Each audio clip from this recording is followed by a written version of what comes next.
ब्रह्मा जी की खूब उपासना कर चुका था, शंकर जी की उपासना, देवताओं की खूब उपासना उसने करी थी। ब्रह्मा जी प्रकट हो गए, प्रकट होकर के कहा, हे महाराज आप कृपा करो, इसका वध मत कीजिए। बोले क्यों नहीं करूं, आप क्यों इसका बचाव करने आए हैं, ऐसे राक्षसों को क्यों चाहते हैं कि आप जीवित रहें। तो ब्रह्मा जी ने कान में बताया, क्योंकि भगवान ने संकल्प लिया है कि वे आपके वंश में अवतार लेंगे और वे आपके वंश को सुशोभित करेंगे अवतार धारण करके, और अवतार धारण करके वे ही इस राक्षस का वध करेंगे। कृपा करके आप इसको मत मारिए। रघु महाराज बोले, अब तो बाण चढ़ गया, अब तो हमने संकल्प ले लिया। पहले ऐसे नहीं होता था कि गोली भरी और जिसको मन था कर दिया। पहले ऐसा था कि जिस पर बाण चलाना है धर्म युद्धों में, वहां संकल्प आदि लेकर के, गोत्र आदि बोल करके तब बाण छोड़ते थे। बोले सामने वाले का गोत्र क्या है वो पता होना चाहिए, तभी बाण छोड़ा जाता था।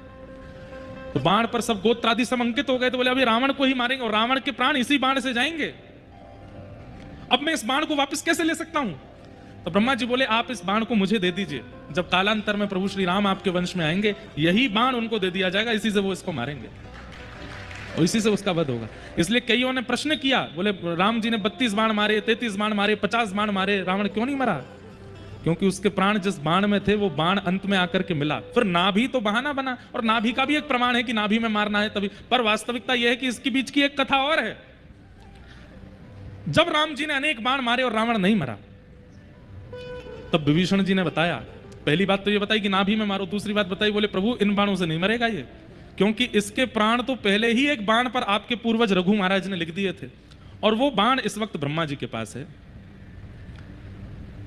तुरंत राम जी ने ब्रह्मा जी का आह्वान किया तो ब्रह्मा जी ने तुरंत बता दिया, बोले महाराज मेरे पास नहीं है।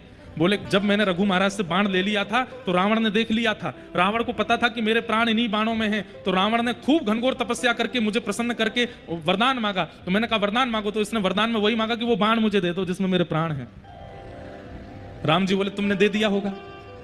बोले प्रभु मैं भूल गया था कि वो बाण मांग सकता है। बोले फिर क्या हुआ। बोले वो बाण ले जाकर के इसने लंका में कहीं छुपाया है, अब वो नहीं पता कहां है। राम जी चिंता में बैठे, बोले रावण मर नहीं रहा है, इसका तो एक बाण में प्राण है।